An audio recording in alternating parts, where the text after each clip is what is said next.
사회적으로 핫한 이슈를 키워드로 알아보는 핫키워드 시간입니다. 함예진 캐스터 안녕하세요. 네, 안녕하세요. 네, 요즘 친구들과 동료들 사이에서 소외감을 호소하는 분들이 있습니다. 왜냐면요, 바로 주식도 비트코인도 하지 않고 오로지 은행의 예적금만으로 재테크를 하는 분들입니다. 네, 맞아요. 언젠가부터 주변에 주식을 하지 않던 분들도 뛰어들면서 소위 은행파는 외로워지기 시작했죠.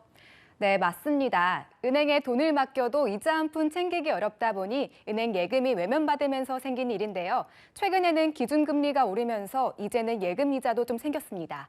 그래서 오늘 핫키워드는 호랑이 기운 잔뜩 담은 은행 예적금 소식입니다. 그래도 최근 기준금리가 오르면서 이제는 예금 이자도 조금은 오르지 않았습니까? 네, 그래서 요즘 예테크라는 신조어까지 생겨났는데요. 예금으로 재테크를 한다는 겁니다.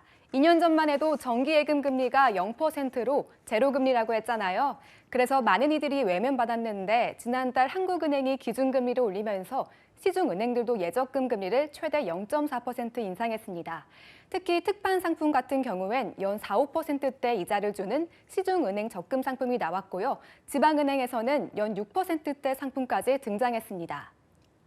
제로금리였던 때를 생각하면 연 6%대는 아주 놀라운 변화인데요. 은행이 이렇게까지 나선 이유는 뭡니까? 네, 은행이 주로 수익을 내는 곳은 바로 대출입니다. 그런데 이 대출을 잘하려면 일정 수준의 예금을 확보하고 있어야 하는데요. 이걸 예대율이라고 합니다. 한동안 중단됐던 이 규제가 오는 4월부터 다시 시행됩니다. 그러니까 이제 은행이 가진 예금 잔액 대비 대출 100% 남기면 절대 안 되는 거거든요. 그래서 은행도 예금 확보에 더 열심히 수밖에 없는 겁니다. 은행으로서는 들어오는 돈을 좀 더 묶어둬야 하는데 그러려다 보니 정기예금 금리를 올리는 거군요. 네, 여기에 기준금리가 앞으로도 계속 오를 것으로 전망되기 때문에 은행 금리가 낮아 어떻게 할까 고민했던 은행 재테크파라면 고민할 법하죠. 특히 최근에는 1년 단위가 아니라 6개월짜리 같은 단기가 상품도 선호하는 분도 많은데요. 금리가 언제 또 올라서 더 좋은 조건이 상품이 나올지 모르기 때문입니다.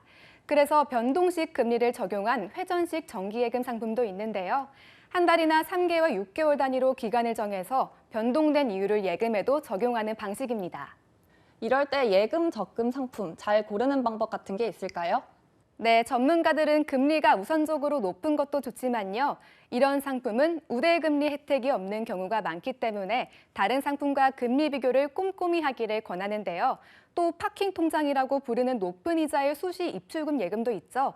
이런 상품은 일시적으로 판매하는 경우가 많으니까요. 이름만 듣고 가입하지 마시고 내용을 꼭 따져봐야 한다고 조언합니다.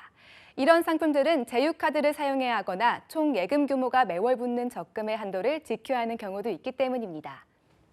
그런데 예적금 금리 더 좋은 곳 알아보려다가 지칠 때가 많은데 한눈에 비교해서 볼 수 있는 것은 없나요? 네, 금감원에서 운영하는 금융상품 한눈에 이 사이트에 들어가시면 한 번에 비교할 수가 있습니다. 정기예금이나 적금으로 들어가서 원하는 조건을 설정하면요. 저축금액, 예정기간 등 관련 상품들을 한눈에 볼 수 있습니다. 금융회사에서 제공하는 정보를 매월 20일 정기적으로 제공받아서 업데이트를 하기 때문에 만약 나온 지 따끈따끈한 일주일밖에 안 된 상품이라면 따로 관련 은행 홈페이지에서 보시는 게 더 좋습니다. 네, 금리 상승기 다시 불고 있는 예적금 재테크에 대해서 자세히 짚어봤는데요.